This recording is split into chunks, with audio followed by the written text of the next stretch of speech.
under 1 foot, shorter than 1/4 of a mile long. All this wisdom from Dr. Ruckman, thrust a up one of those doctrine geological faults. that I wouldn't have and he said, now that's kind of a rock. That's what the Lord's when I like. first got saved, but And they it's said, all the well, way I back see, from what you gonna do with it? 1965, He said, well, I'm going to build a church on 68. it. And he turned around to Simon Peter and he said, that isn't all, Simon Peter. Tell him I'm going to do with you. I'm going to give you 2 keys. And you're going to put Jew in one of these keys and Gentile in the other one, and I'm going to give you these keys, and you can use them. Simon Peter said, well, you got to have a door to use a key with. You going to give me a door? And the Lord said, yes, sir, I'm going to give you 2 doors. Ad Lib commentary. I'm going to give you a door of utterance to the Israelites, and I'm going to give you a door of utterance to the Gentiles, and those will be the keys to the kingdom of heaven. And Peter said, you mean to tell me I can let folks into heaven and keep them out? And the Lord said, now, you didn't listen to me, Peter. You're rushing ahead of yourself there. I said the kingdom of heaven. I didn't say heaven. And if you hear anybody singing about St. Peter Garden, the golden gates to heaven, well, you just straighten them out in that thing, because I'm going to give you the keys to the kingdom. Now, you know what the kingdom is, a literal, physical, visible, earthly, messianic, Davidic, Jewish kingdom. And I'll let you use these keys, and when you use these keys, that'll open the door, and Jews and Gentiles can get in on those benefits of that kingdom. And that isn't all. I'll tell you something else. I'm going to give you all you fellas this. I'm not just giving this to Peter. I'm going to give you all you fellas this. And you can't find it in Matthew 16. You can pick it up in Matthew 18. I'm going to give you the fellas the power of binding and loosing. And if you take something down here that you agree upon and decide that it's right and it's bound, then you can just bet your bottom dollar the Lord will bind it in heaven.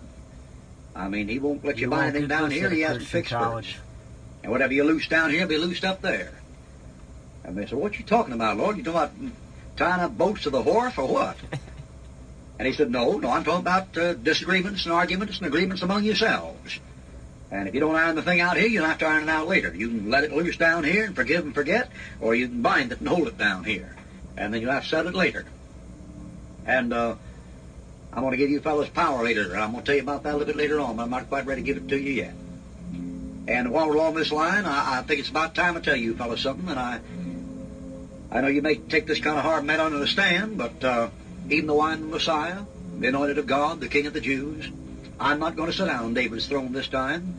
They're going to take me outside the city walls of Jerusalem, and they're going to whip me and curse me and spit on me and nail me to a cross. I'm going to die, and 3 days later I'm going to come up. And boy, when he said that, it got so quiet you could have heard an eyelash drop.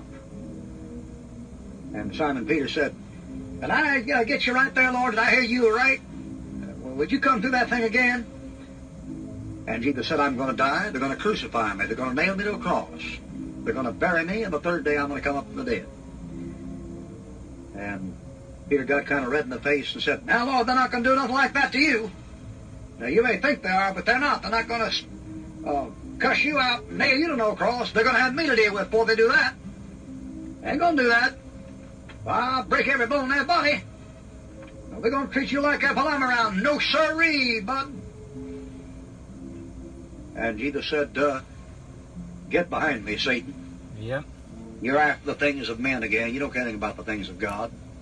Peter said, what's that, Lord? I said, get thee behind me, Satan.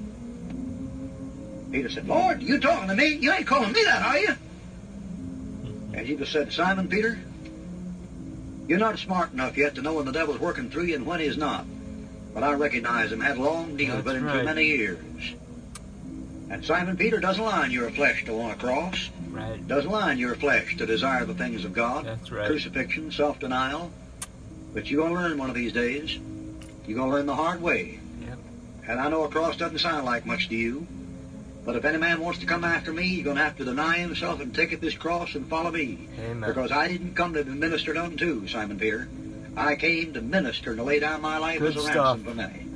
Over 60 well, that may hours. be right, Lord, but I'll tell you one thing, they ain't going to cuss you out and nail you to no cross. No, sirree. I know them scribes and Pharisees up